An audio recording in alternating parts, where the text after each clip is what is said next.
I was muted. Yes, can you guys hear me? Yes, now you can. Drop it in the chat. Welcome, everybody. Welcome to the SeaPort Industry Day. So everybody's microphones are off and everybody's cameras are off. Yes. Hey, guys, let us know where you guys are, like calling in from, like where your cities, where your states. Are you guys international or where are you at? Wanted to welcome you guys and give you some logistics for today. And so what we're going to be doing, I have some panelists, some lovely panelists to my side right here. And what they're going to do is they're going to give you just an introduction on some of the changes that's been happening within the SeaPort world. And what we're going to do is we're going to just have conversation in the chat if you like. However, for questions, we're going to put them in the question and answer function. So I do have a list of all of the questions that have been submitted prior to this. So thank you guys so much.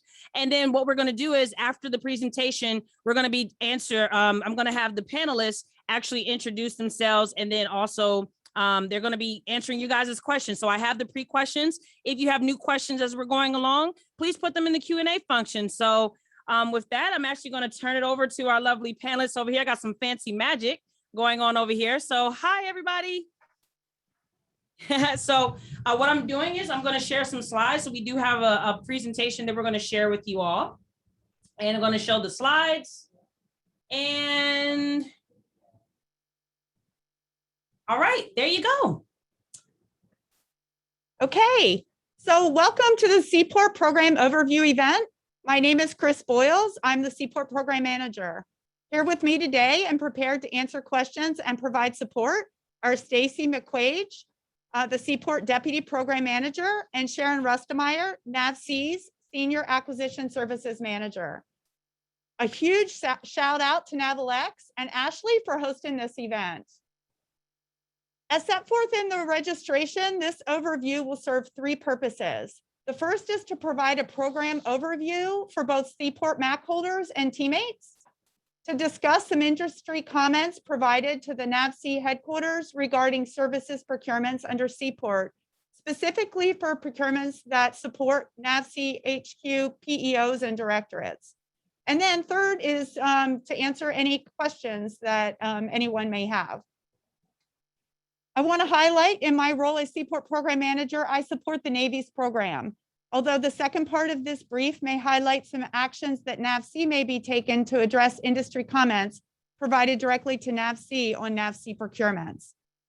We understand your time is valuable and appreciate the fact you have chosen to attend today. So thank you. So next slide. So what is SeaPort? So SeaPort is the Department of Navy's mandatory for consideration vehicle for the procurement of professional support service. The key word in this first bullet is mandatory for consideration.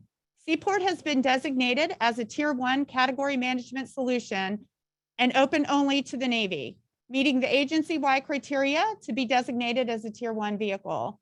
The NMCARS change, November 1, 2018, gave us this designation for engineering services and procurement management services. NAICS 541330 is the NAICS that we use. The NMCARS change means if an authorized activity has a requirement that fits within the scope of SeaPort, but plans not to use SeaPort to procure that requirement, they must submit a determination and findings to DAS&P outlining their rationale before they can proceed outside of SeaPort NxG. Several have already been approved by DASN to procure services outside of SeaPort. For example, organizations that want to set up their own MAC where the scope is not there for the preponderance of the acquisition available in SeaPort. Also, sole source outside of SeaPort do not need a DNF. The JNA is the justification. SeaPort refers to both a set of IDIQ multiple award contracts as well as the electronic platform to solicit, award, and administer task orders. So many use the two terms interchangeably, but each are distinct, and one is the software platform, the other is the contract vehicles. This becomes important when we begin talking about rolling admissions, changes to the portal or the MAC, that individuals understand what is being spoken about. In our office, for example, SeaPort is the portal or technology. NxG or E are the separate and distinct multiple award contracts with separate terms and conditions. And SeaPort O is a module within SeaPort, the technology, that houses other separate and distinct MACs that may have their own individualized names. There is a governance board with participants from each Navy SysCom to vet policy and technology changes and challenges. Next slide.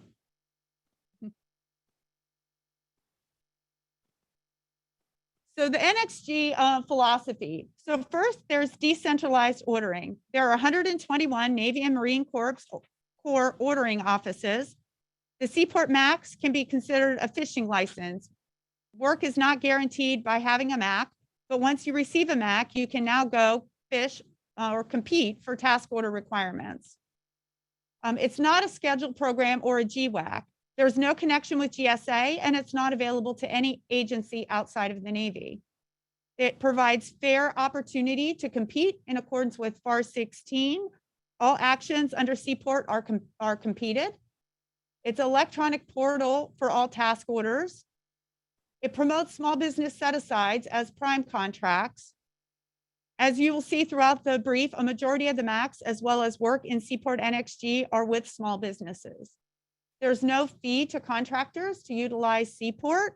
Unlike other fee-for-service GWACs, SeaPort does not collect a fee. Individual ordering offices may be working capital and require fees from their requirements offices, but SeaPort as a program does not. And then there's an opportunity for rolling admissions to add new vendors. The most recent rolling admissions added 600 new vendors, 534 of which were small businesses, bringing the total MAC holders to over 2,400. Next slide.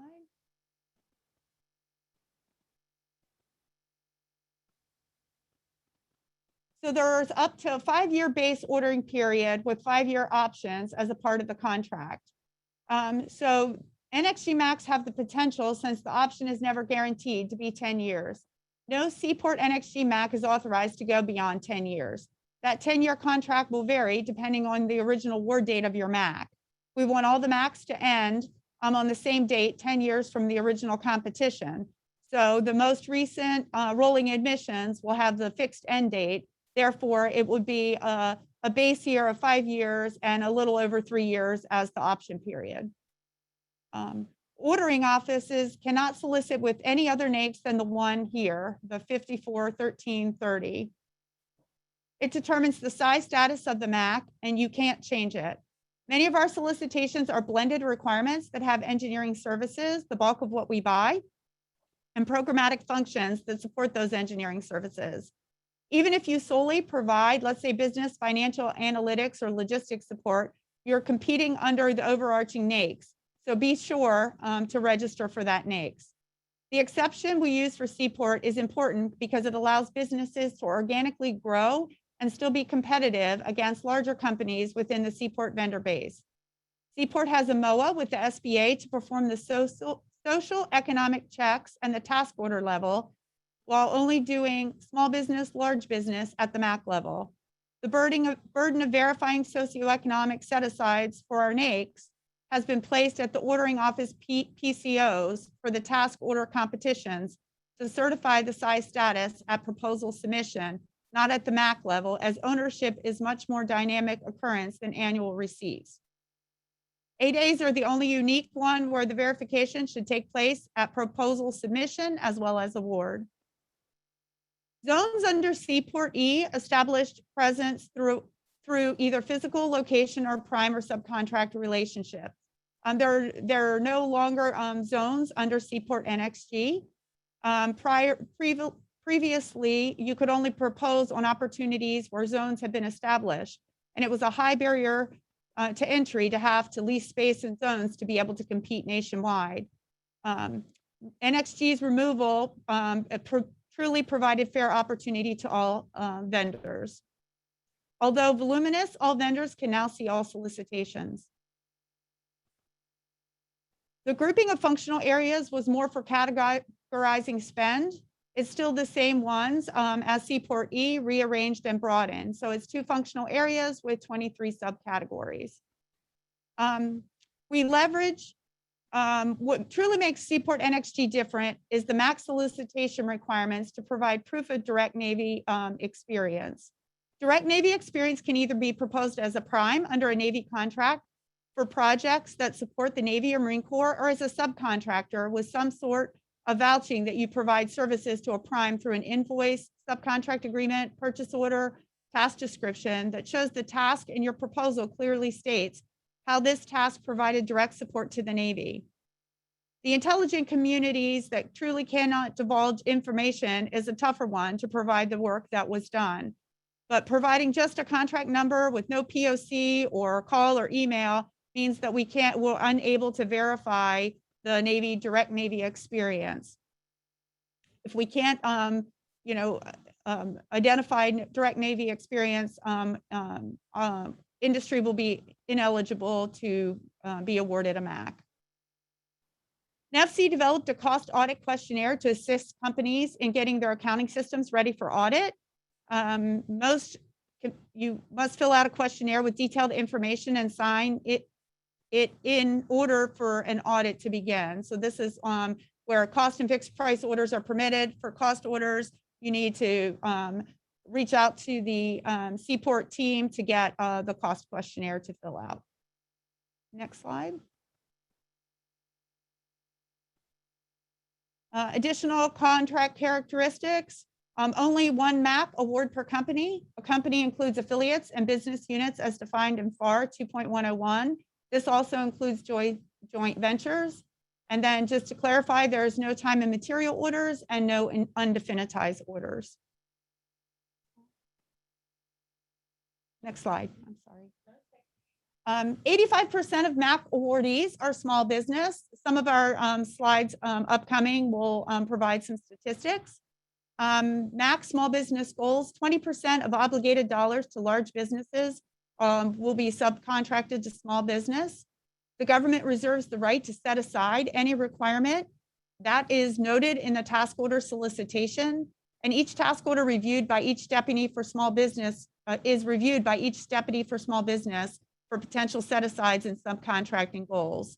Subcontracting actuals are tracked in the SeaPort portal twice a year. And then just to clarify, SBIRs cannot be awarded through SeaPort. Next slide. So local task ordering office responsibilities. So the SeaPort team puts the MACs in place, and then the task order administration is at the local level, and they're responsible for requirements development, acquisition forecasting, industry days, ensuring small business participation is sufficient, ensuring healthy competition, awarding and administering the task orders, and any sponsorship of DD 254 security requests. Next. This is just a map kind of showing some ordering activities nationwide for SeaPort. Next. So this will transition a little bit to a little bit more the next few slides of a NAVSEA headquarters perspective that may apply, across Navy, but I want to specifically speak to some feedback that was provided directly to NAVSEA headquarters for the work in support of NAVSEA headquarters, PEO, and directorates, specifically on the section L and M parts of the RFP. So we have considered that feedback, and we've made some changes in trying to have kind of some standard language that we're hoping to use. We define minor subcontractors are those cost type subcontractors proposing less than 10% of the total level of effort. Minor subs then will not be included in cost realism evaluation unless the aggregate of all minor subs exceeds 25% of the total LOE. We stipulate escalation would be used for proposal purposes from global insights, and those percentages are provided in the RFP unless a company has a FPRA and provides evidence of lower incurred rates with their proposal. For the headquarters PEO directorates, we're going to have a labor mix that's mandatory. So all offers are proposing on similar or on the same requirement. And it'll be defined in the RFP in the terms of man hours, not percentages, to ensure that everybody's proposed man hours are consistent. And then small business participation approach is going to be evaluated as pass fail. Next slide. So industry has commented that low labor rates undermine the ability to propose for the workforce. So labor rate evaluations are based, when we do labor rate evaluations for SeaPort, those evaluations are based on payroll screenshots, information received from DCMA, DCAA where available, historical actuals. We use salary.com, BLS, and then DC Metro salary information is used for work performed in Washington, DC metropolitan area in support of any procurement that is in support of the PEOs or directorates, regardless of what contracting organization is doing the procurement. Another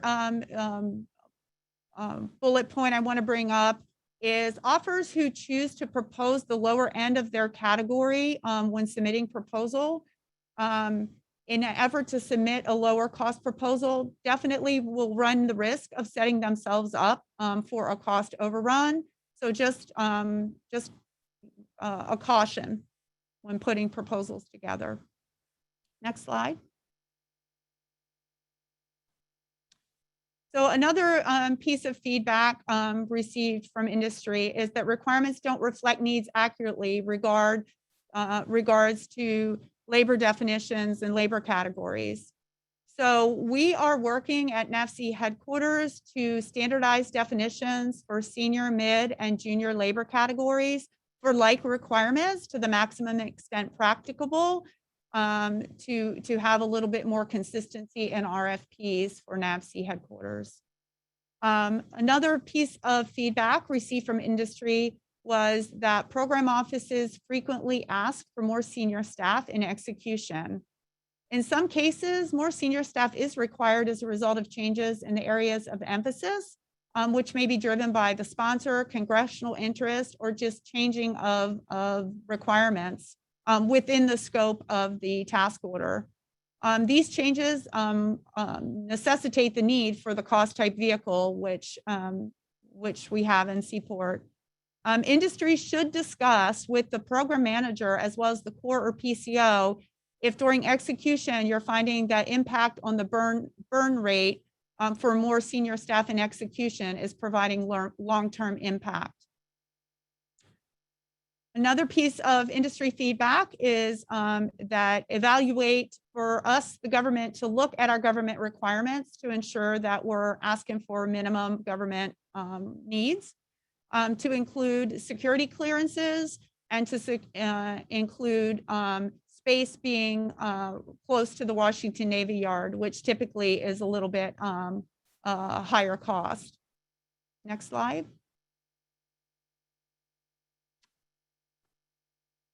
Another piece of feedback provided by industry is that program and field activity interpretation of the tripwire requirements provide additional approval of best value determinations over 10% turn procurements into a de facto low price technically acceptable procurement and encourages lowball bidding.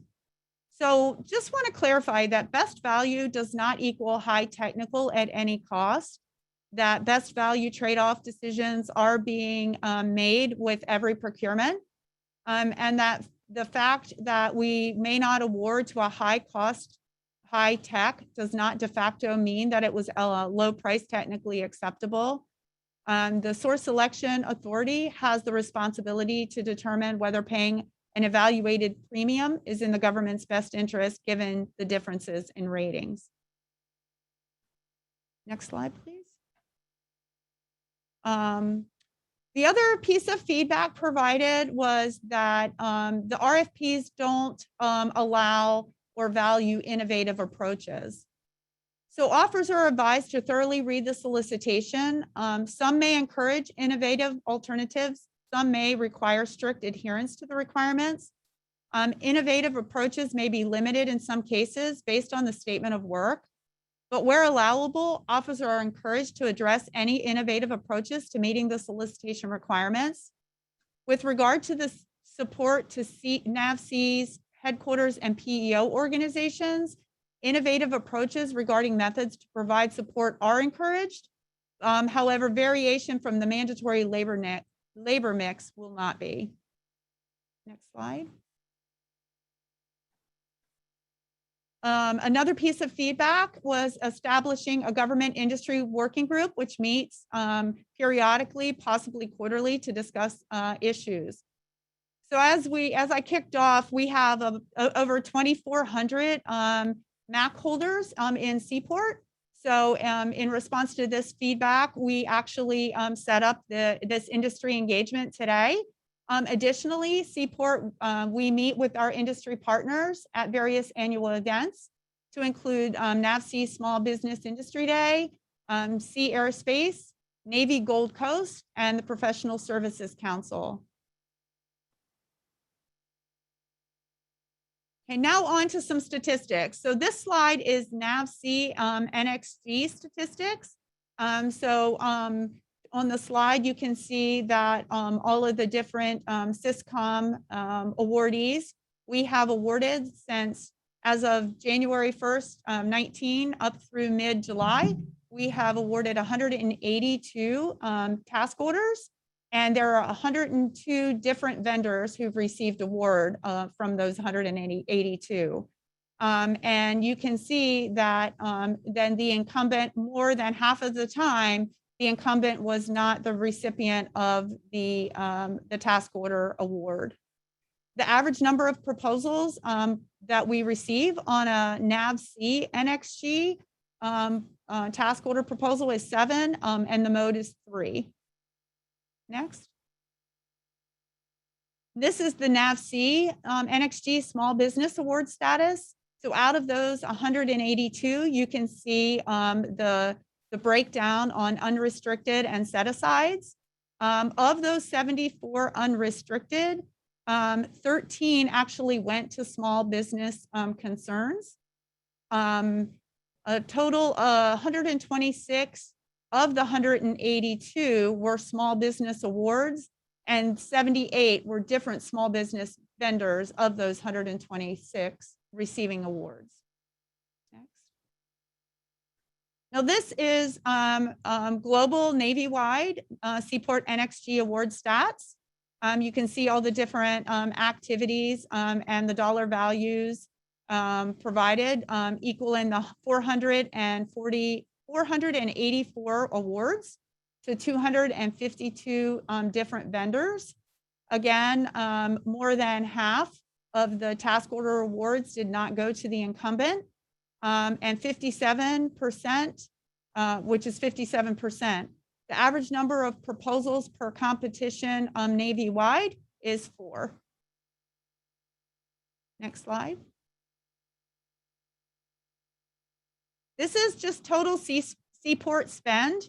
It includes SeaPort E and NxG task orders. As you can see from the statistics, there's a significant amount of small business participation within SeaPort. Next slide.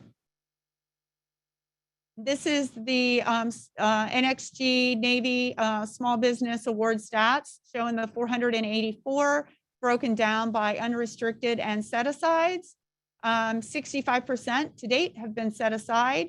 Of the unrestricted 172, 42 were awarded to 30 different small business companies. This is just kind of an org chart to kind of give a viewpoint of the SeaPort program management team.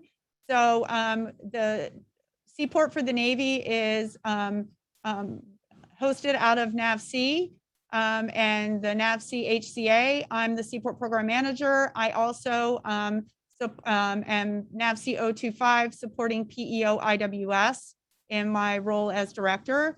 You can see Ms. Stacy McQuaige as the Deputy Program Manager and the SeaPort PCO supporting Stacy as well as the program analyst, and then Ms. Rustemeyer as the services senior SME.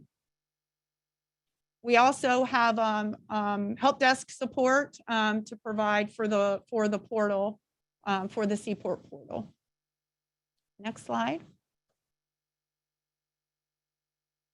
So this is contact information and email addresses. If you anyone wants to reach out specifically to the MAC PCO, this is the email address. If there's the actual functional, if it's a system issue, there's the functional help desk support. If it's in regards to a specific opportunity, it would be the point of contact within that task order opportunity set forth in SeaPort. So with that, that's all I have for the overarching presentation, and we're in a position to answer any questions that you may have. Thank you. All right, folks. So there's a lot of questions here. I hope my wonderful panelists are ready. I'm going to pan over to them. All right. So let's go from the top. Can we say pass? So, okay. So the biggest thing, this is got asked a few times, the slides and the recording. Where are you guys going to, are you guys going to give this out? For you guys, the slides and the recording? Yes, the slides for sure are going to be posted back on SeaPort under this opportunity announcement. And then we're trying to figure out how to post the recording. Right now, we can't post it within SeaPort. We technologically can't do that right now. So we'll see how we can get the recording out. Okay, thank you. So the next question is, can there be a SeaPort NxG solicitation that is an IDIQ? No. Easy answer. We don't do task orders within a task order. Okay. Let me see. Some people do creative contracting though, to give flexibility at the order level.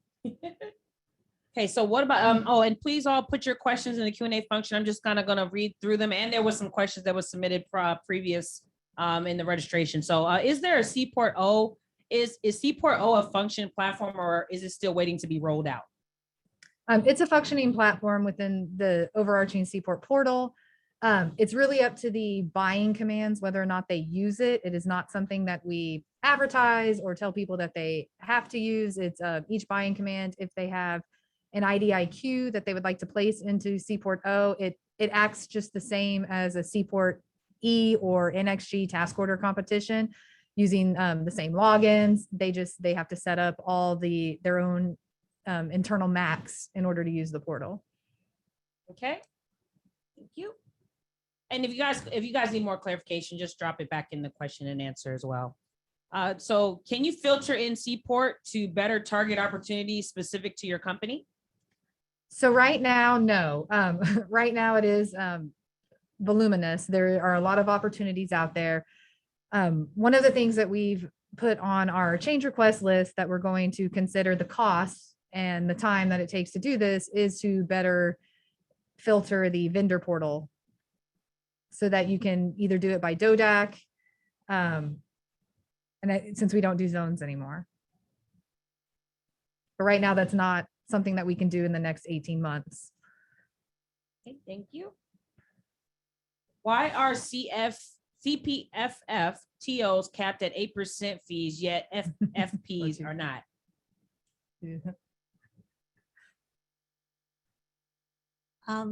That's basic contracting.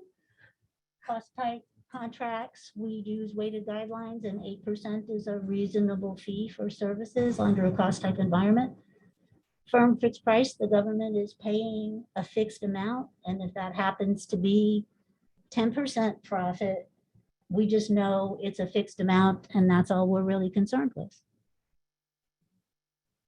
Okay, thank you. You said all contracts are completed, yet you have 8A disadvantaged companies. Is there any direct or directed award options for 8A companies? No, we don't do any direct awards. Our 8As compete for 8A set aside task orders. So this question deals with the SeaPort user interface. There are numerous opportunity listings that do not provide enough information for a company to initially determine interest. So they have to log into SeaPort, wait for a code, then look up the opportunity. Are there any plans to improve the user interface of SeaPort? So the descriptions aren't something that's done by the SeaPort portal itself. The descriptions that you get in the email or whatever's developed by that program office and then passed on to the contract specialist, or the contract specialist is choosing it. I know at NAVSEA that we've encouraged people not to just put engineering services. We say to make it very specific so that you don't have to go through everything in SeaPort. Once you get the email, you know who's the customer, what is it, like, is it logistics and engineering services? We can't actually control that, since those are just text fields that somebody types in what their descriptions are. The best way to see it is to log back in those so you can see everything. Sometimes emails have lags. You may miss an opportunity if NMCI is down and there happens to be a lag. So I would not just solely rely on emails for those descriptions. Thank you so much. And I do see some questions coming in the chat. I'm trying to make sure, all the questions get answered. So if you can, put them in the Q&A function, and that way we also can have the repository of questions, and then we can send out answers so everybody has all the same information. The next question is, someone became a 8A certified after the award of an NxG. Can you explain what you said about the verification process? Someone is a small business on a prime on a MAC, but wish to pursue an 8A set aside task order opportunities. So part of our concept of operations and what the specialist and the contracting officer are supposed to do at the task order level is that if you received your 8A certification after your NxG MAC award, they would catch that at the task order solicitation phase. So you would need to make sure that you had your 8A certification at proposal submission. So then it would be stated in your proposal that you were 8A, the dates that you received your 8A certification. The contract specialist would then go to sam.gov or to the SBA to check in case that you're still registered, but sometimes the SBA will allow us to award to you while you're still registering or they're going through your paperwork. So it's still caught, even if it's not at your MAC level. It still should be caught by the specialist. Okay, thank you. So it looks like, so there's a new business provider to the Navy. So it says, if we are a new business provider to the Navy, we are not eligible for MAC contracts. Is that correct? And if so, how do newbies break into the Navy space outside of SBIRs? So the way that we award the original MACs is if you're a new business and you haven't done any subcontracting work or anything for the Navy, then what we recommend is that you go and you subcontract with somebody, get your foot in the door, or we would accept even an SBIR with the Navy as adequate experience with the Navy that you can get a MAC. You can only receive a MAC though during rolling admissions. It's not an open-ended registration that we do real time. It is something that we hold the rolling admissions event, give you time to get all that experience, and then you'd be able to apply for a MAC at that time. They really do have the best people to answer all these questions, huh? We'll see. Hold on. Okay, so we are recently awarded a SeaPort NxG, but we do not have an approved accounting system at this time. Would it be possible to request for DCAA accounting system audits? Yes. So in the point of contact list in that presentation, if you email SeaPort_EPCO@navy.mil, one of the people on the other end of that email address will send you our contract checklist to get you ready for the audit. Answer it the best you can. Make sure you answer every question. You sign it. You send it back to us. We then route it through DCAA, who will then prepare you for the audit. Okay, and what was that email? I can type it in the chat. It's SeaPort_EPCO@navy.mil. Okay, I dropped that in the chat too, and it'll also be in the slides that they'll be posting on their website. Thank you. Okay, next one. If we're growing out of a small business size, can we novate the MAC to a SB affiliate? So I can't wholesale answer yes, but you are allowed to novate contracts to somebody. They would need to typically in the, this is a tricky one. So I can't wholesale say yes, and I can't wholesale say no.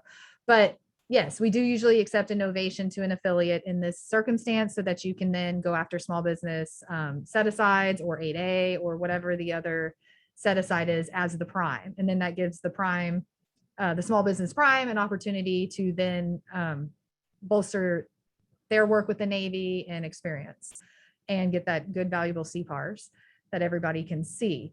So yes, each circumstance is independent on its own. We need to review it. It's a standard novation. So we would definitely need to go over the legalities of it, how it was sold, and if it's in our best interest. So, but we do look at those and consider them. I'm really glad you knew what novate meant, because I was like, oh, that's not in my vocabulary. I didn't even know if I was saying it right. Thank you. Can you go into more detail regarding sponsoring for DD 254s? So the detail I can provide is pretty limited since I do not work at the security clearance organization. In general, if you don't already have a clearance and you are a subcontractor or a prime, or have a subcontractor relationship with a prime who does already have a facility clearance, that's probably the best place to start first. Is, will they want to sponsor you to help you? Do you have a skill set, something about your company that nobody can live without, and they really want to foster and mentor you to get you that security clearance? If you don't have that, you can also go to the program office and to the DSB of the ordering activity that's putting out solicitations that require security clearances.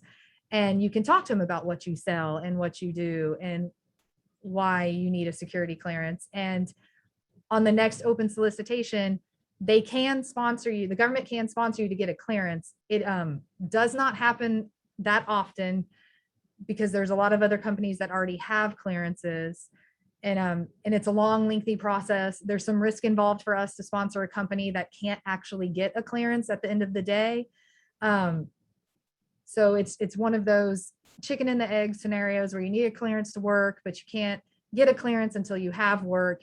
A lot of it is you're going to have to foster relationships with people that will help sponsor you. Hey, the solicitation links in the new SeaPort portal does not take you directly to the solicitations where the previous system did. Can this be fixed so that they don't have to search through all the opportunities to find a TO that has just been posted? So I think the way to answer this question is, now in the links, when you get an email, the link has a no click. And when you do that, it takes you to a government portal, which you now have to authenticate your identity and all that good stuff. So the days of being able to just to link into a government system wholesale behind a firewall, we're not going to be able to do that. So it is forever. You're going to have to log in before you see any of our opportunities. Okay, thank you. Now, what sources are you using for vendor indirect rates? I mean, it's been a long time since I've actually done a personal cost analysis, so I'll take a shot at this. They're going to use your historicals that most solicitations ask for 3 years of historical rate information. They're going to use DCAA or DCMA to the extent that they have rate information available. That's what we use across the board. So, and typically your RFPs will state what is going to be used for evaluation in Section L. Like I said, for some of the NAVSEA headquarters, they're going to, the RFP might say, hey, we're going to use IHS Global Insights rates, and we'll provide what those rates are unless you have a specific approved FPRA. Thank you. So what is the proposed date of the next on-ramp? Right now, we don't have it scheduled out. We just completed the last on-ramp and made those awards July 14th. So it will be at least a year before we can get our bearings, let those people have a chance at getting work, and then seeing if we need to extend an invitation to everyone to do another rolling admissions. Thank you. So short answer is we don't have a date yet. No date. Okay, so next question is for the labor rates, when best value is evaluation method and all other items being equal among offers, it comes down to the price. So when bidding, if we don't bid the lowest labor wages in category, we industry risk losing on price. So what are we gonna do about that? Does that question make sense? Do I need to read it? I mean, the idea is, it doesn't happen very often, but certainly if all other items were equal across the board, we're going to go to the lower cost, lower evaluated cost offer. I personally have not experienced many where all other factors are in fact equal. But if that was to happen, we would go to the lower cost. And if you position yourself, as Ms. Boyle said, to use the lower end of your averages in order to try to position yourself, if you can deliver quality support using those people at the lower end of the category, you'll be fine. If not, you run the chance of running into an overrun. Okay, thank you. If we do similar work for another agency that translates to SeaPort requirements, can that be used as technically acceptable past performance? Another agency outside the Department of the Navy? I'll type need Yeah. clarification for that. Because if it's at the MAC level, I would say no. I mean, we're specific about it needing to be Right. Navy. If it's at the task order level, past performance is past performance unless they've specifically stated something in the solicitation. Whatever's relevant, recent, relevant, whatever their definitions are in the task order solicitation. Thank you. I just asked for more clarification on that too. What is the proposed date of small business certification? What is the proposed date of small business certification? I mean, we do small business certifications real time. If you email that SeaPort EPCO office, we update everything that we have in the system real time. So if you just got your small business designation, email us, we update the portal, and then you'll see that. And at the socioeconomic level for the different socioeconomic certifications, those are all real time at the task order level, because the specialists in the PCO should be checking SAM. So make sure you're keeping your SAM statistic, I mean, your SAM registration up to date, and that all of those are current. Thank you. Can you guys please explain the bullet that JVs cannot be a SeaPort Prime if a member of the JV is already a SeaPort Prime?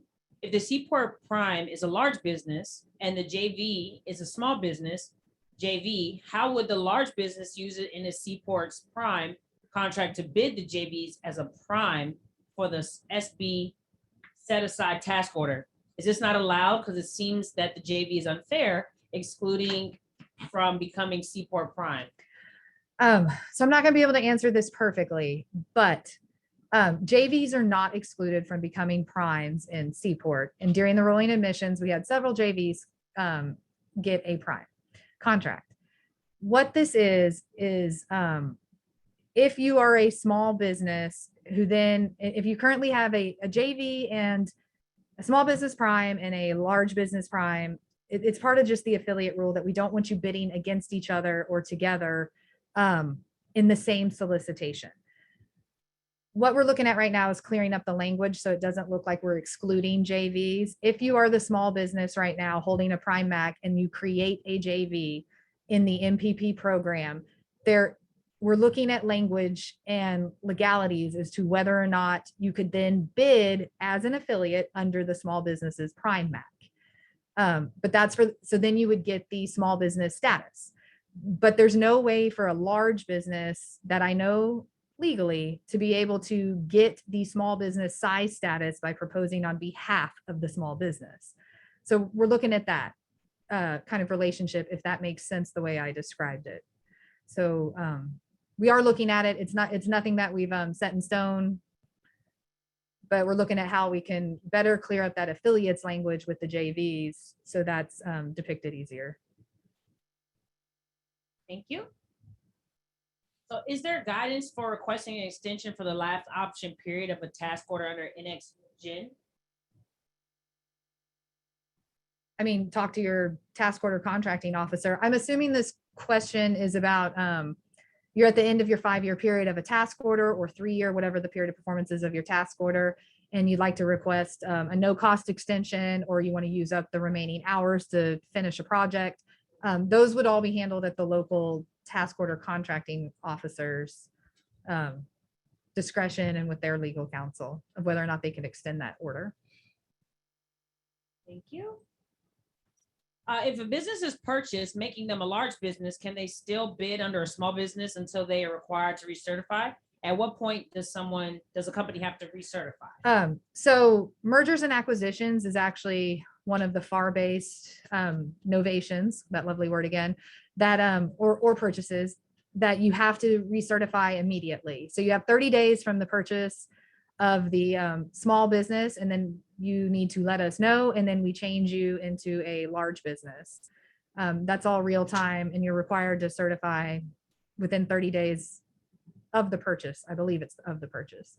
So follow on, if they miss that 30 days, then what happens? I mean, we'll still novate it later, but you could risk not winning a task order because you could be ineligible for a task order if you claimed you were a small business, you got bought by a large business, and you're outside of any of those windows. Thank you. How can you encourage the buyers to meet with industry teams who may be interested in proposing to their needs? When the government refuses to speak to industry, it discourages industry from bidding and increases risk that the government does not get the competition and innovation it needs. You come to NAVSEA. No, I know. kidding. I was gonna say, that's a tough one from this seat of how to force people to talk to you. I would suggest going to the activities deputy for small business. If you're a small business, meet with them and ask them to help you meet with the requirements holders at that activity to showcase your abilities. If you're a large business, I mean, you need to reach out to the requirements folks. If you have a contracting officer that you know at that activity, get in touch with them and say, hey, I've been trying to talk to these guys, but they won't talk to me. But there's nothing we at the SeaPort program office can do about that. You have to deal with it activity by activity. And also make sure you do Q&A on any RFI that comes out from that office or the solicitation. Again, we can't force them to answer even the Q&A and the RFI, but then your question's out there and people can see it. And then you can say, hey, I've been asking this and nobody will ever respond to me on this. And it's public, not public, right? It's behind our side of the government portal, but it's data there that's there in the portal, and the DSB can see it. PCO branch heads, all those people can see it in the portal.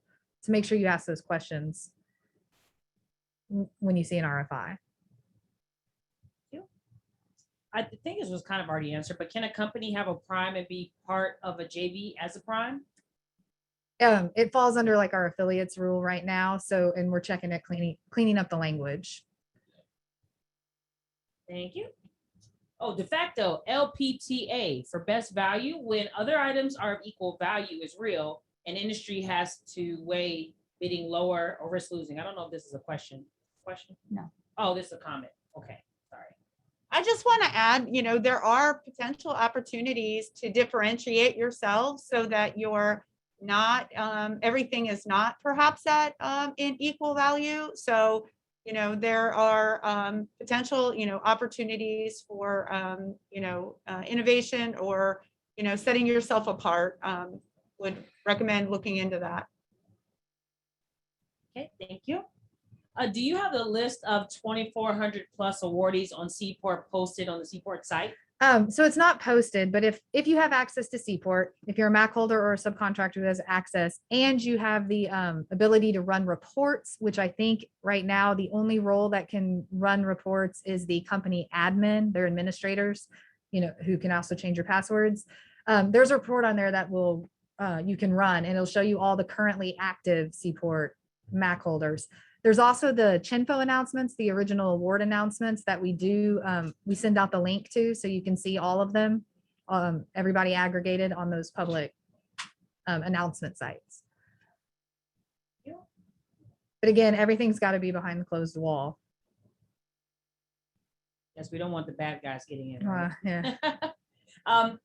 Some RFPs have a LOE with hours significantly higher than contract performance. While this approach gives additional capacity to the government, it gives an advantage to the incumbent in knowing which labor categories are truly used or not, and allows them to underbid categories not used. What is the review process that validates the contract capacity? Ooh. Let's think about that. The requirement is validated through all of the pre-award acquisition documentation that's submitted, whether it's a MOPAS or an ISTRAP M. It's reviewed between the contracting officer and the requirements holder, the program office personnel. Can Ashley? Oh, sorry. Okay. Sorry, she was scrolling through the questions. I don't really understand. It gives an advantage to the incumbent in knowing which labor categories are truly used or not. I mean, generally, the level of effort is there at the total number. We put a labor mix in there and put it into the 3 buckets, but that's not contractually binding. It's for the purposes of developing your cost proposal. So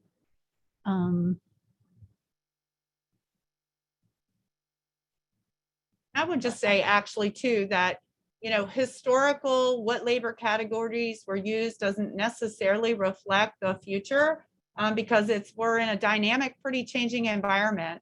Even if the RFP has similar, labor categories, you probably will see some differences, and in execution, with a changing environment, execution may be a little different. Thank you.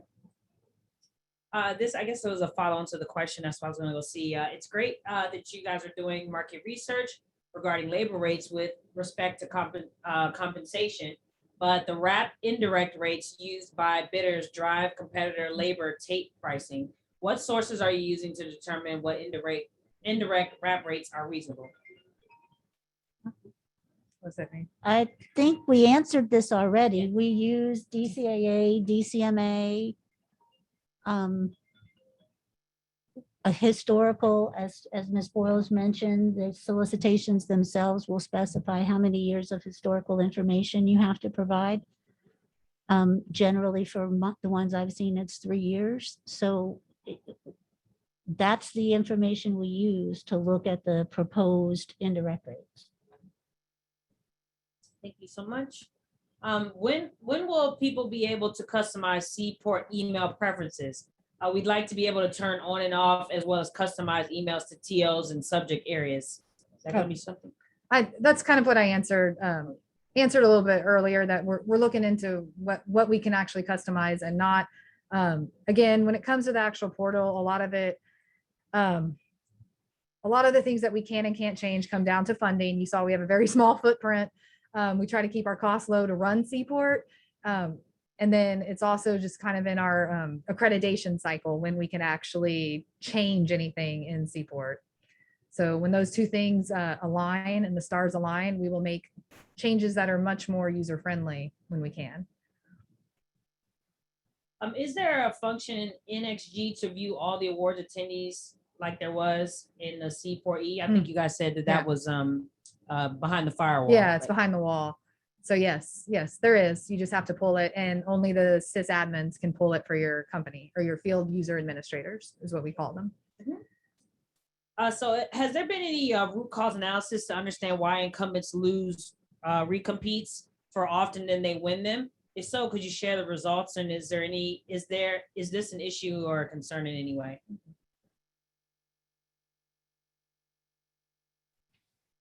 I'll take a shot. No, we haven't done any root cause analysis. It's not necessarily a bad thing when the incumbent loses. It's not necessarily a good thing. It's sometimes incumbents maybe price themselves out of the competition because they're a little more confident than they should be, that their technical abilities will, position them in such a way that they'll be the successful offer.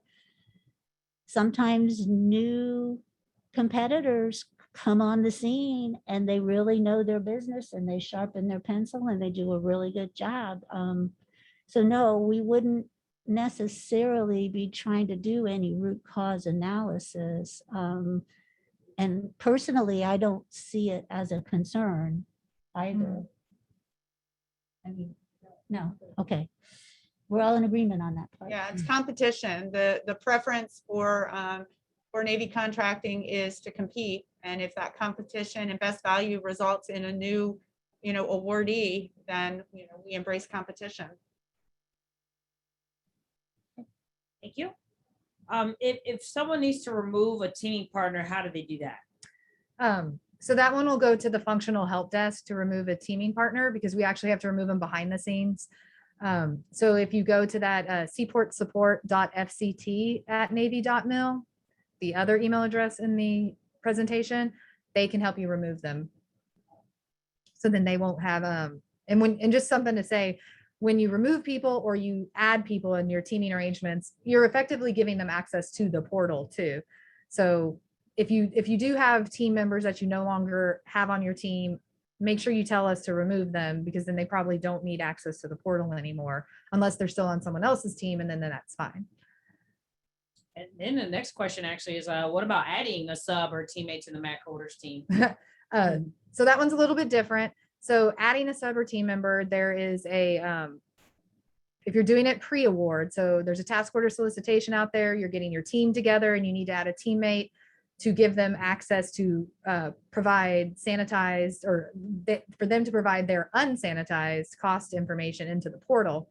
That's under the teaming tab. So when you log into your company's account, there's a teaming tab, you fill out the subcontractor information, it goes to the PCO, she checks it over, makes sure it matches what's in SAM, that everybody's still responsible and can get on to SeaPort, and then she'll approve it.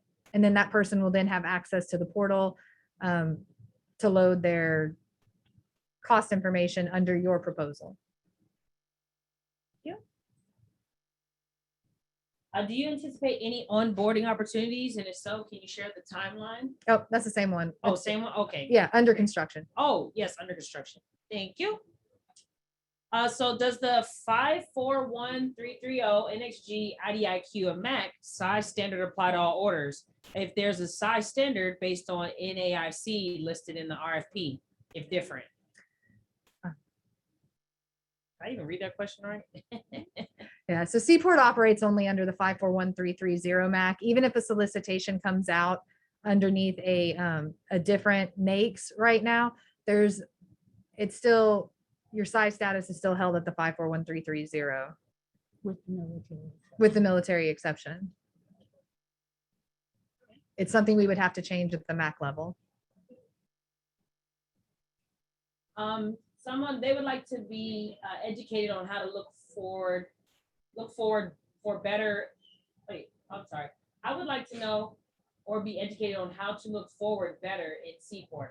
In other words, I'd love to be able to pull down opportunities that are 18 to 24 months out. Right.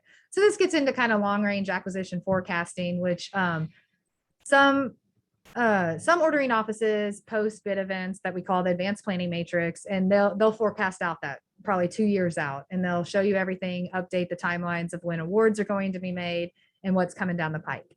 There's also on the Department of Navy Small Business Programs webpage, they also have links to all the long range acquisition forecasting for every single command. SysCom, yeah, Navy activity. And you can go there and download those. Those are not just SeaPort though too. Those will include SeaPort, and they will include anything outside of SeaPort. But that information is out there publicly. So how does the Navy decide if an opportunity will be a hub zone opportunity? Best way is get with that DSB and decide if there are hub zones available where these people are buying things. Hub zone, if you are a hub zone, it is very helpful if you do get with the DSBs and tell them, market yourself and say that you're a hub zone. Hub zone is probably the least frequently set aside task order set aside, just because there's not a lot that we know about in each area that we're trying to purchase requirements. So this is where getting a relationship with the local DSB or the DSBs that you want to do business with will help you. And this one is a relationship. It'll help. And then the DSB is who actually does the set aside. He is who looks at it, or she, who looks at the requirements and then makes a determination if there's enough hub zones to set it aside. Will SeaPort address CUI in the near future? Other than just putting a banner on our, right now the SeaPort portal is actually marked as CUI.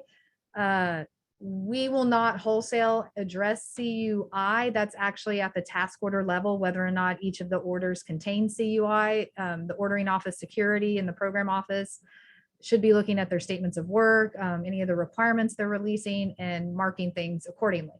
The only thing you can't put in SeaPort is anything that's actually classified or a classification, but the SeaPort portal itself is accredited for CUI. Thank you. Can two SeaPort NxG primes team in a subprime arrangement for a particular TO competition? Yes, there's nothing that precludes you from doing that. You can add whoever you want as your subcontractor. So I'll reframe this question, but someone was, when you receive confirmation on the SeaPort, what is the time blocking when that's actually they receive confirmation? So I guess one might have ended on the 6th and they haven't received anything yet. If you're talking at the MAC levels, we've notified everybody for any of the MAC awards from our July 14th. You need to email that EPCO if you didn't get one of those. I do know that we had a couple of companies whose email addresses no longer are in existence and we could not reach. As far as the task order award, once an award is made in SeaPort for the task order awards, there's an automated email that goes out to anybody who proposed on it. The biggest thing is make sure your email addresses are up to date, and whoever was in charge of receiving those emails, if they left the company, you have put somebody new in to receive those emails, because that is the most common form of communication for any of the task order awards. When will SeaPort O or E be sunsetted? Well, SeaPort E, the MACs were technically sunsetted. Right now, there are some task orders that are living out their life, but the actual MACs are done. You cannot order anything under them. The SeaPort, what formerly was the SeaPort E portal, what everybody used to know as that portal, has been formally retired. The portal that stands right now, that is NxG, houses both O and E as separate modules. So they're still there. SeaPort O and E, right now we do not have a sunset date for the entire portal. So if that's just asking in general, there's no sunset date. And then SeaPort O MACs are sunsetted or closed out whenever they end. And those are the responsibility of each of the ordering activities that use those functions and task orders. What type of training and exercise opportunities does SeaPort NxG offer other than IT and software opportunities? I'm not sure if this is asking if we do any functional training or just vendor training on how to use the portal. If that's what this question is trying to get at, then yes, we don't have any functional training where we'll walk you through how to click on the portal. We do have a vendor guide that's posted on the portal that has screenshots. So you'll see each stage of a solicitation. You'll see how to do a proposal. You'll see how notifications come to you. And that vendor guide can be found under the help icon. when you log in. So again, you got to log in, and then if you go up to your, I think it's on the top right-hand side, there's a help icon, and you can download various vendor guides underneath that. Thank you. Thank you. Yeah. I was gonna go, if this is asking about task orders too, like specific scopes of work, we can't really speak to that. You'd have to talk to the ordering activity. When escalation rates or other global insight rates be considered if substantiated with requisite historical data? Will the rates? I can't read. Y'all got me tongue twisted. Will escalation rates We got other than We got it. Oh, okay, great. So for NAVSEA headquarters, we're specifying what the escalation needs to be unless you have forward rate pricing agreements from DCMA that says that you have historically operated lower than that. For the other activities that use SeaPort, the other parts of the Don, they may use something other than Global Insights. They may ask for 5 years of historical rate information to back up your rates. You'd have to check each solicitation. When we graduate from the 8A program, will we be ineligible for 8A orders as soon as we graduate, or are grandfathered during the current ordering period? We no longer grandfather for the 8As. It's live. If you're no longer in 8A and you've graduated, if that solicitation comes out, you will not be eligible once they check your SAM.gov certs or go to the SBA. In the former SeaPort E, people were grandfathered for the entire 5 years. There's actually a SBA rule out, a final rule out just about this that we haven't seen yet. The 8A requirement though for SeaPort was at the direction of the SBA that we had to check both at the time of proposal submittal and again, once we've identified who the apparently successful offer is, we have to check with the SBA. So if you graduate, there may be some period there, but if you graduate, the SBA is going to tell us you're no longer eligible, and we have to play by their rules. A consolidated long-range estimate would be very useful. And many of most of the challenging opportunities require more preparation than 14 or 13 days allows, especially personal matters. Not sure if this is a question or a statement. I think, again, this is just the LRAF. Go check the long-range acquisition forecasts for each individual Navy activity. And that's the best tool that we have for planning. And I do know that some activities do post draft statements of work or RFIs before most of their final solicitations come out. So if you see that, you'll know it's coming. And sometime. some Navy or NAVSEA activities do, it escapes me now, they put something out weekly or monthly or quarterly on all the upcoming and ongoing SeaPort competitions, and they do that through their activity through the opportunities tab. So you can look there too. Thank you. Is it possible to include place of performance in the opportunity search view?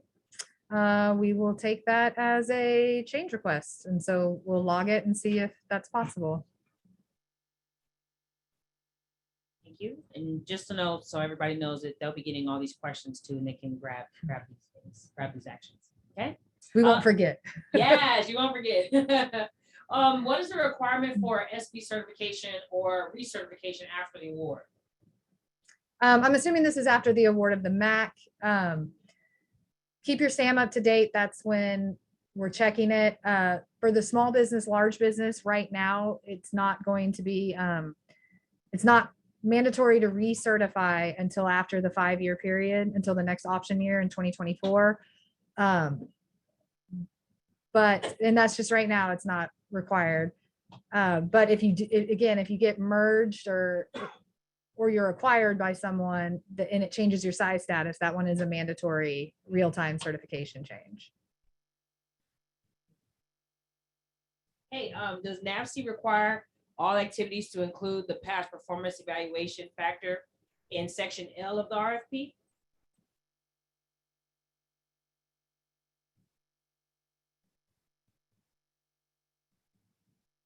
I think you probably mean section M of the RFP, but yes, past performance is required to be part of the evaluation in all of our, you okay?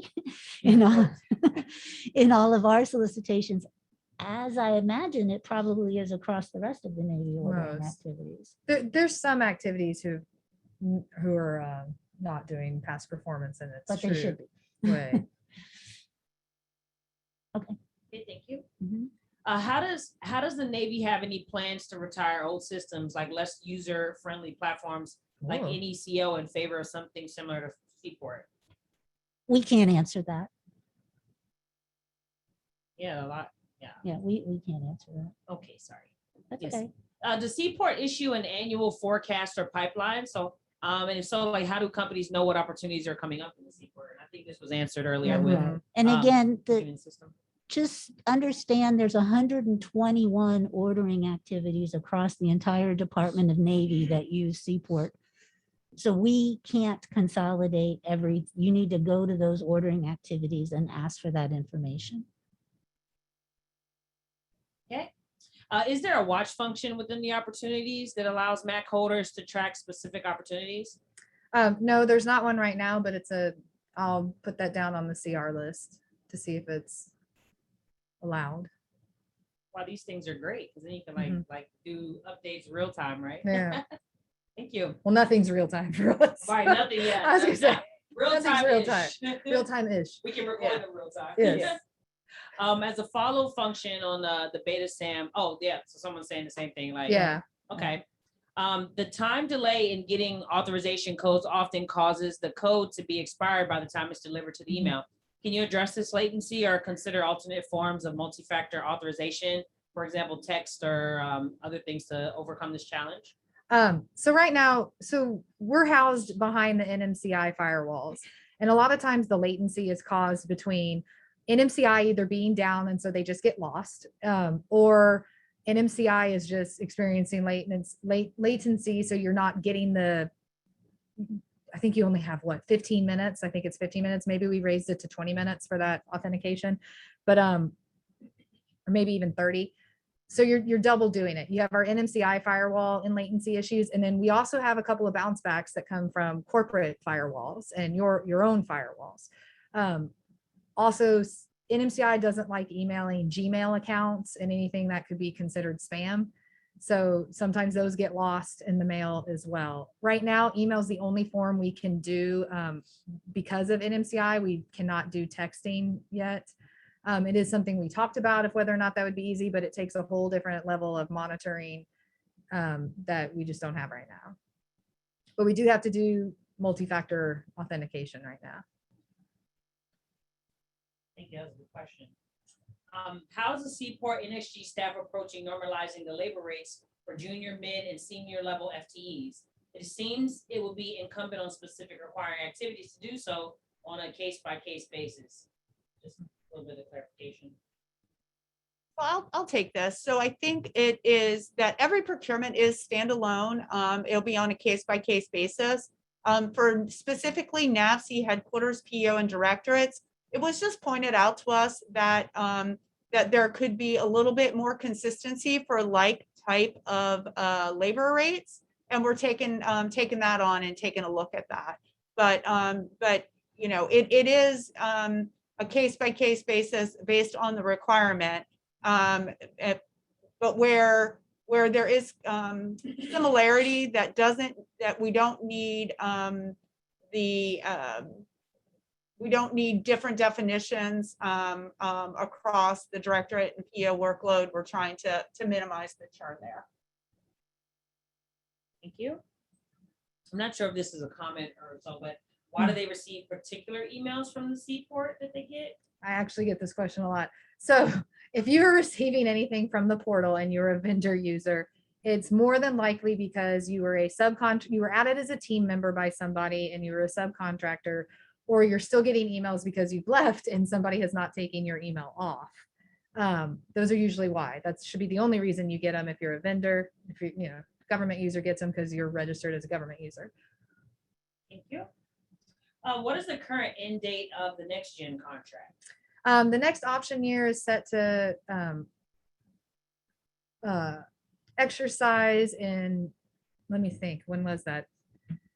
December of 24, I think in December of 2024, and then 2029 is when that option, the next option period would expire. Thank you. Can SB NxG award report be generated monthly?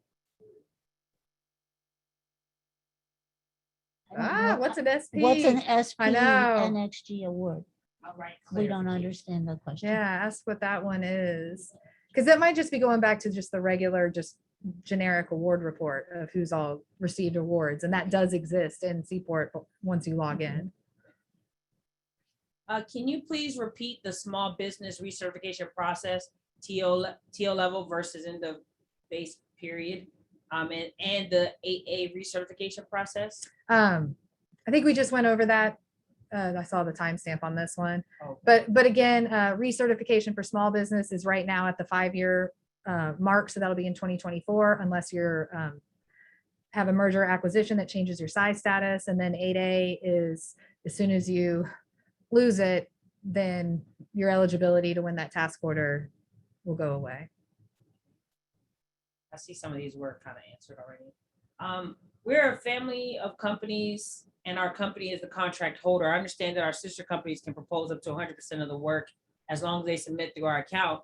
But if they do so, do they use their own logos or ours, and what companies? I would say this one's more of like an EPCO question of you might want to talk to the contracting officer about this one. But in general, so we have an affiliates rule that there's only one prime contract per company, and company includes sisters, subsidiaries, all that good stuff. And what the affiliates rule was to do was to try to keep multiple versions of a company bidding on the same item or on similar work all at once. So we allow for you to bid under someone else's prime who's in your company as an affiliate, but that still comes as kind of a subcontractor relationship. I don't, because legally that prime is still theirs. They hold the status, the size status at that prime, which gets into one of the questions I was asking earlier. Can I novate to someone else if I want to go after a different socioeconomic category? So yes, you can novate to go do that, but you're still using the prime's work. What it was meant to do is that you don't get penalized for having someone else do 100% of the work underneath someone else's MAC, as far as like pass through goes. You don't, it's not seen as like a prime as a shell company just passing to somebody else. So what we tell people to do is make sure you identify it in the cover letter and all of that, that this person is doing the work. However, all the reporting still goes through the prime in SeaPort, like as far as like modifications, they can give you access so you can see mods to that task order, all that sort of stuff. Is there a restricted pool for SDV OSB firms? And can you provide some information on how this pool works for procuring professional services? There's no restricted pool for those firms. Do we recognize those firms in a set aside? Yes, someone can do a set aside at the task order level for that. And then they would just check SAM to make sure who's eligible at that time. But it does not go out just to SDVOSBs. It would go out to everyone saying it was an SDVOSB set aside, and then only that socioeconomic category apply. Is the SeaPort mandated contracting vehicle across all Navy commands? If this is not the case, are there any future plans to do so? SeaPort is mandated for consideration across all Navy commands. If they're procuring services that fall into one of our 23 functional areas and they don't want to use SeaPort, they have to submit a waiver that gets approved at the Deputy Assistant Secretary of the Navy for procurement level. But it is just mandated for consideration, not mandated for use. Let's see. Will SeaPort have, We've done that one. one, We've yeah. done that one.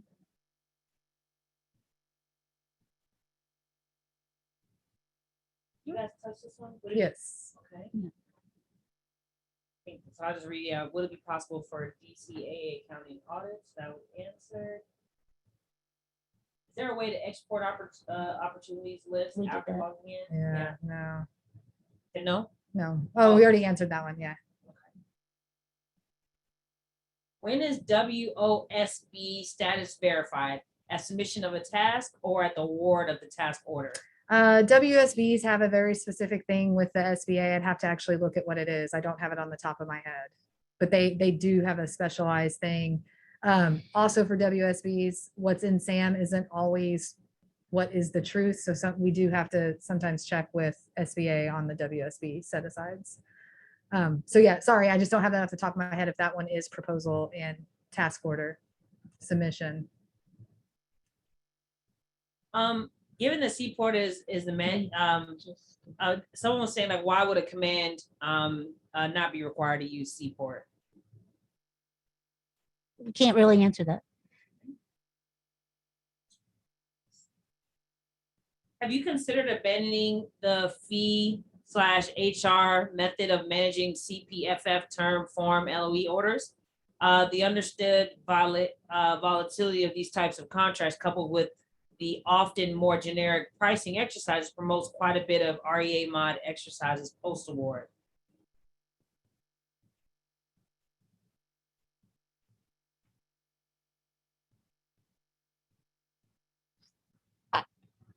No, we haven't considered abandoning the fee per hour method of managing CPFF LOE orders. Right. Do you want? Yeah, I'm not sure I understand the REA mod post-award comment. So I wasn't sure if it was getting to like performance, but like, I don't know. Mm. yeah, feel free to provide further clarification. But yeah, we're not looking at changing the current contract type structure. So I'll just go ahead and ask her to type in that one too. Do you all anticipate another rolling admission? We answered that twice. Answer Oh, that. yeah, not yet. Not yet. Yeah. Okay. Mhm. Under construction. Under- Got a couple ones.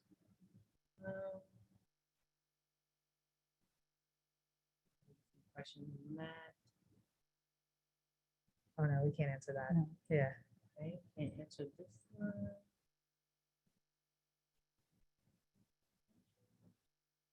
Yeah, we're going. Got a lot of, I think can we go?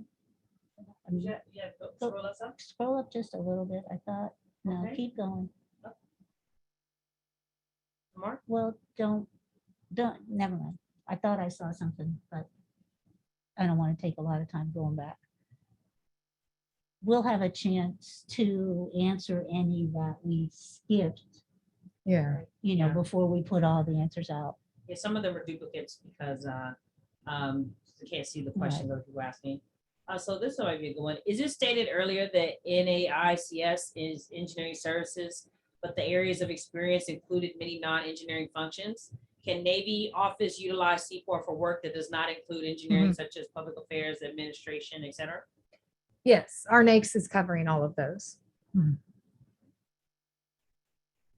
Can you please explain the cost questionnaire process again for getting in the accounting system approved for cost type contracts? That was just email the EPCO email address and we'll get you started. Is there a max ceiling for CLIN that applies to each year of the contract base and then each option year? So there's a max ceiling on the CLIN, but that is the max ceiling for every order that you could possibly win under SeaPort. So it's a huge number, right? On the original SeaPort NxG max, it's a 5 billion number. The ones that we just awarded, it's 2.5, I think. It's less than the original because we don't have as much time anymore. That does not mean you are guaranteed that, and it doesn't mean that you are going to win everything. Everyone has the same max ceiling, because if you were lucky, or just really, really amazing, and you won every single order in SeaPort, you would blow through that ceiling. But we had to make the ceiling high enough just in case somebody could blow through that ceiling. But yeah, the ceilings, it's just there for the MAC contracts. We do watch that. We do pull a report to make sure that nobody is surpassing that ceiling. And that's all I have to say about that. I don't know what else to say. Is there a way that people can get a hold of current MAC holders so they can reach out for possible teaming or subcontracting? We answered that. Yeah. That again is if you go to the Chinfo announcement, if you don't already have access to SeaPort and aren't a prime, you can go to the Chinfo announcements that we put on the, what is that? I don't even remember what the website is. Yeah. But the contract award announcements that DoD and Navy publishes. And then if you are in SeaPort, you can pull a report that shows everyone in there.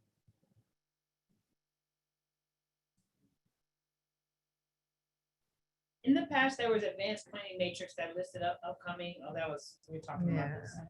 Gotta make some updates to the side. Well, we can do that one. Can we add companies? Go back up to that one. Right, yeah. Yeah. Can we add companies to our team who are not on SeaPort NxG? Yes. So your subcontractors are not limited to those others who have SeaPort MACs. You can add anybody, help foster, mentoring relationships and other subcontractors.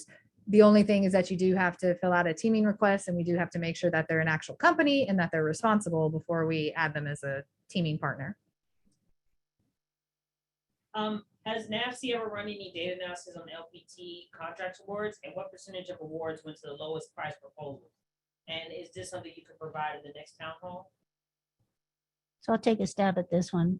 First, NAVSEA is not going to analyze what happens at other syscoms. NAVSEA looks at what NAVSEA does. The lowest price proposal could well be the highest technical proposal. So we really need to dig into that data, because just because the offer was the lowest price does not mean it was LPTA. It could have been high tech, low cost. I know that sounds astounding, but it does actually happen sometimes. Whether we would provide it in the next town hall, I'm not sure what town hall. I guess they're saying another one of these, maybe. But we do look at the data to determine that we are truly making some best value analysis. And we are not consistently awarding just to the lowest price historically. Are there any sole source contracts ever awarded under SeaPort? No. Nope. Everything's competitive.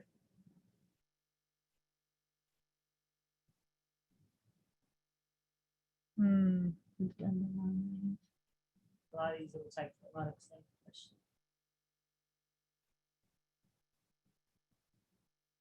Oh, that's an interesting question. No contracting officers or specialists are not evaluated on how many low price contracts they award. Next. Will NAVSEA one day allow task order awards to have initial performance period of greater than 60 months, 5 years? I think right now we're bound by that. Right. Yeah. I mean, that's not a NAVSEA decision. I mean, I think that's. It's either the FAR or the DFAR. It's not us.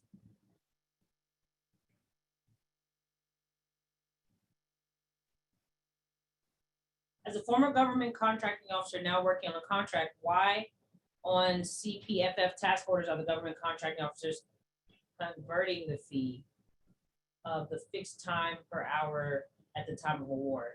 Any question, guys? Oh, okay. The contractors are then required to invoice a fixed dollar amount per hour performed rather than proposed fee percent. Contractor only receives the fee and they propose if execution is exactly as proposed.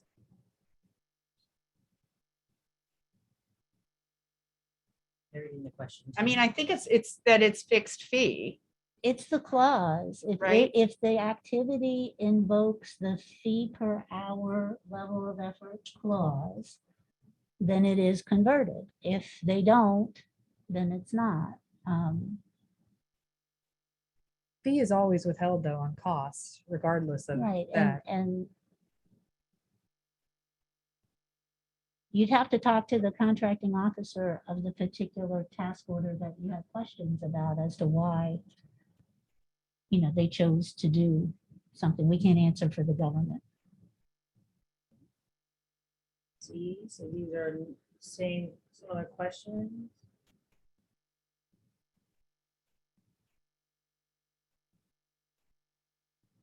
That's a good question. We can do the one above it too. Okay, yes. When can new primes start bidding on tasks as a prime? Right. So if you just received your MAC contract, we've now imported everybody who registered into the portal. If you haven't registered, then that's an issue. You have to register in the portal to be able to start bidding. But if you've already been notified of your award, registered in the portal, we've now imported those, and you should be able to see the opportunities, and you bid on whatever opportunity you want following its closing date and time and solicitation rules. So you should be good to go. Are questions submitted on SeaPort for solicitation anonymous to the government contracting officer? So they are anonymous on the vendor side, but on the government side, the contracting officer does see who submitted the question. It does have the email address of whoever was there.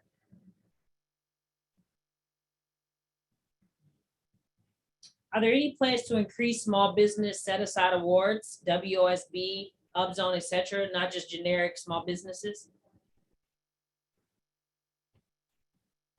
Again, you have 121 ordering activities under SeaPort, and all of them have some type of deputy for small business or director for small business that all of their requirements should go through to help facilitate whether something should be set aside, and if it should it be a woman-owned small business? Should it be a hub zone, economically disadvantaged?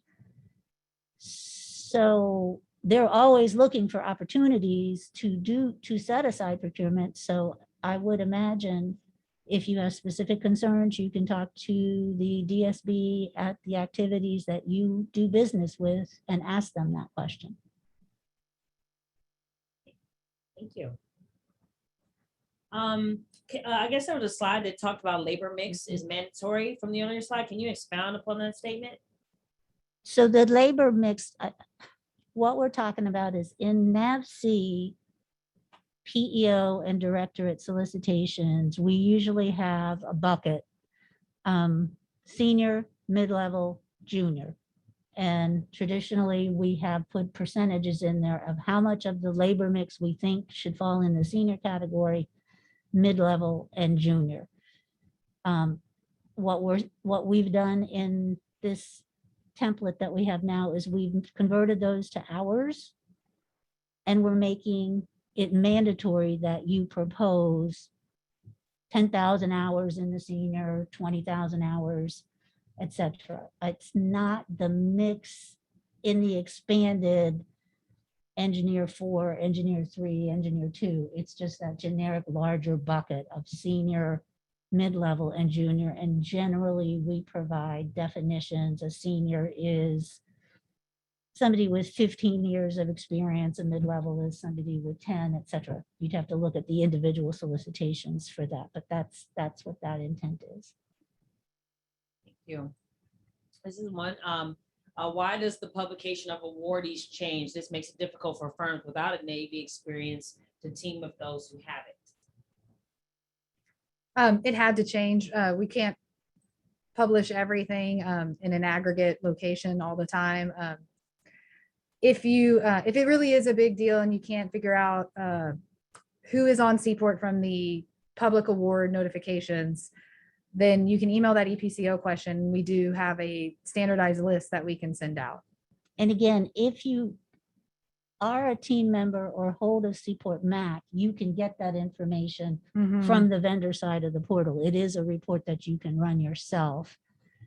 But a lot of, as a public facing website, we don't have control over the policies that the Navy cyber commands invoke. Mhm. So a lot of things that we used to be able to do under SeaPort E, we're not allowed to do anymore. It's not an option for us. We didn't just say, I don't want to do that anymore. We can't. Yeah, things have to go And- behind and- firewalls. Right, behind firewalls, and listing all of the companies somehow in the aggregate rises to a level that was not acceptable risk to them.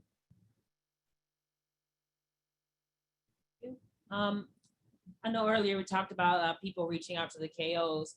What if they still don't respond? What would be the remedy for companies if there's no response? And like, is there an office that specifically supports small businesses who run this? So there's always the Navy Office of Small Business, and then there's always the local DSB at that office who will say, hey, this person's calling me that you haven't responded. And so it does float up to the top within that HCA or that command. The Navy Small Business Office is a great advocate for you.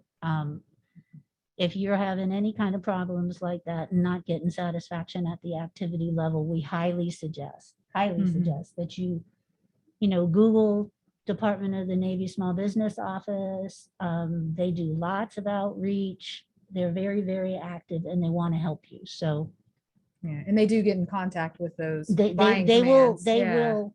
Yeah. run it down and find out why you're not getting answered. How is it determined whether procurement will be CPFF or FFP? Mostly by how flexible or not the government needs to be with regard to the requirement. For our work at NAVSEA headquarters in support of our PEOs in particular, we need them to be cost type because major weapon system programs morph into, there's a lot of changes that are either directed by the sponsor or just in the life of that weapon system that a fixed price vehicle wouldn't work. Right, schedule slips. Schedule slips. There's lots and lots of ebbs and flows. For some smaller things across some other activities that use SeaPort, they do a lot of fixed price because they can very discreetly define what they need Mhm. and how long they need it for.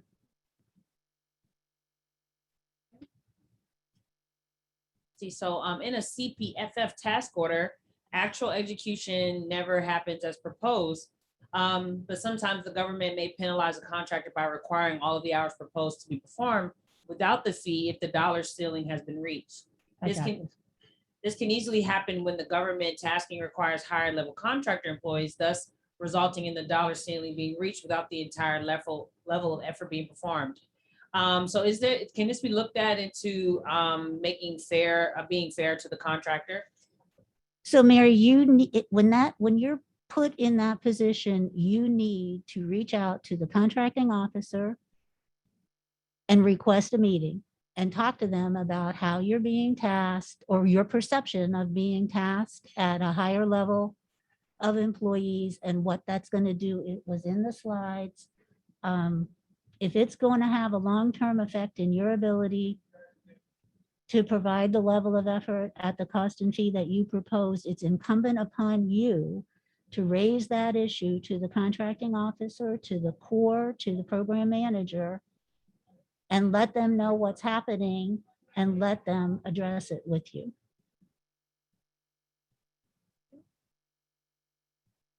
So does NAVSEA broadly track and have statistics on the bid rate versus actual execution rate with satisfactory performance to see if competition processes are resulting in realistic award rates?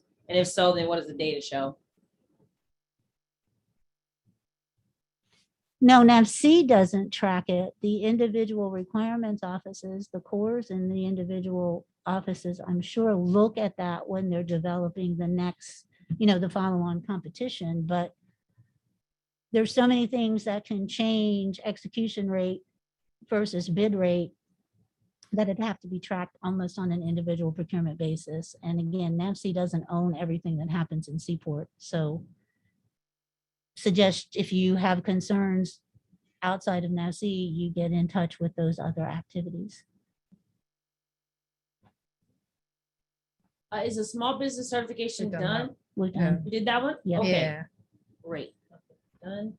How do we find out who our field administrator is and their PLC information? So your field administrator is generally who registered in SeaPort for the company the first time. That's who gets handed that role. And then they're in charge of handing that role off further to someone else if they leave or if they were not the person who is intended for that. So I would check within who registered within your company.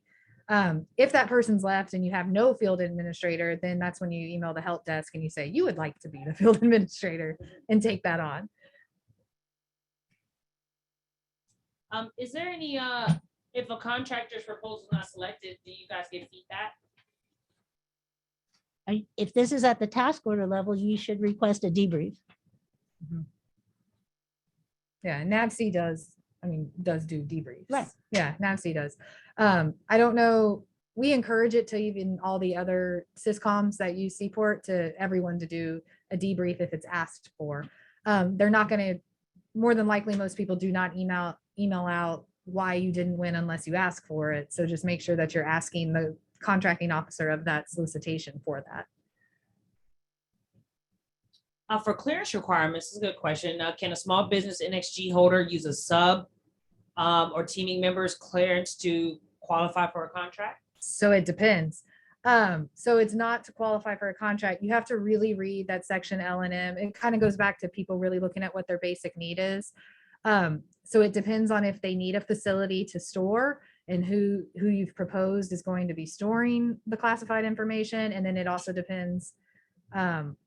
Sometimes the prime doesn't need it. It's satisfactory at the sub level, depending on how you laid it out in your proposal and what the requirements are. A lot of times the solicitation requirements specifically state that the prime must hold it because they want the prime responsible. So you just need to look at what the solicitation actually states. Can you please address how you handle CPARs, CPARS? Are they done at the IDIQ level, the TL level, or both?